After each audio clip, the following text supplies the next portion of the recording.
అధికారంలో ఉంది మీరేనా చిన్నబాబు? ఆంధ్రప్రదేశ్లో గతంలో ఎన్నడూ ఈ పరిస్థితులు లేవు.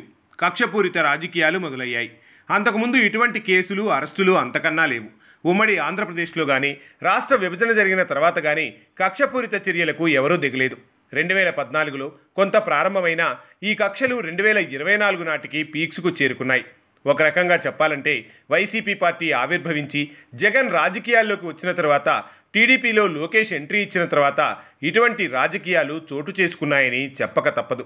చంద్రబాబు నాయుడు, వైఎస్ రాజశేఖర రెడ్డి సుదీర్ఘకాలం రాజకీయాలు ఆంధ్రప్రదేశ్లో చేసినప్పటికీ ఇటువంటి కేసులు, అరెస్టులు గతంలో ఎన్నడూ చూడలేదు. వైఎస్ జగన్, లోకేష్లు ఇద్దరూ తమ పార్టీ కార్యకర్తలు కళ్లల్లో సంతోషం చూడటం కోసం ఈ రకమైన వ్యవహారశైలిని అలవర్చుకున్నారనే చెప్పాలి. ఇద్దరూ చట్టప్రకారమే అరెస్టులు చేస్తున్నామని చెబుతున్నా కార్యకర్తలు హ్యాపీగా ఉండొచ్చేమో కానీ సామాన్య ప్రజలు మాత్రం ఈ కక్షా రాజకీయాలను చూసి విసిగిపోతున్నారు.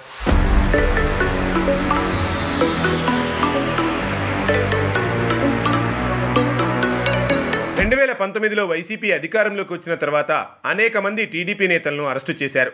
చివరకు టీడీపీ అధినేత చంద్రబాబు నాయుడును కూడా స్కిల్ డెవలప్మెంట్ కేసులో అరెస్టు చేశారు. 53 రోజుల పాటు జైల్లో ఉండాల్సి వచ్చింది. అదే 2024లో ఆయనకు సానుభూతి పెరిగి గతంలో టీడీపీకి రాని సీట్లు వచ్చేలా చేసింది.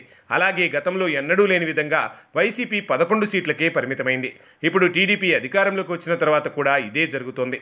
పైగా ఓపెన్గా రెడ్ బుక్ అంటూ లోకేష్ చెబుతూ అరెస్టులను కొనసాగిస్తూ వస్తున్నారు. ఈ అరెస్టులు చేయడంతో టీడీపీ క్యాడర్ ఖుషీ కావచ్చు. ఎందుకంటే 2019 నుంచి 2024 వరకు జరిగిన అరెస్టుకు ప్రతీకారంగా ఈ అరెస్టులు అని వారు సంబరపడవచ్చు.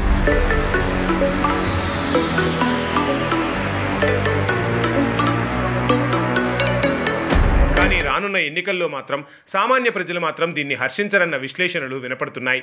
ఇప్పటికే పోలీసు అధికారుల నుంచి వైసీపీ నేతల వరకు అరెస్ట్ అయ్యారు. మాజీ ఎంపీలు, ఎమ్మెల్యేలు, మంత్రులు ఇలా ఒక్కరేమిటి వరుసగా గుంటూరు, విజయవాడ జైలుకు వెళ్లి వస్తున్నారు. అందరూ అరెస్టులకు మానసికంగా సిద్ధమయ్యారు. ఈసారి అరెస్టులు కొత్త పుంతలు తొక్కుతున్నాయి. ఒకే కేసు కాదు, ఒక కేసులో బెయిల్ వస్తే మరొక కేసులో అరెస్టు చేస్తున్నారు.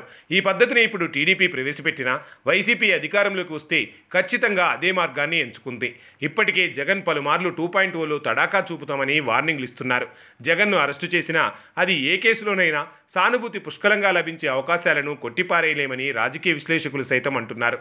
ఇక ఏపీలో ఎవరు అధికారంలోకి వచ్చినా లోకేష్, జగన్ జమానాలలో ఇలా కక్షపూరిత రాజకీయాలు కొనసాగక తప్పవన్న కమెంట్స్ అయితే బలంగా వినిపిస్తున్నాయి.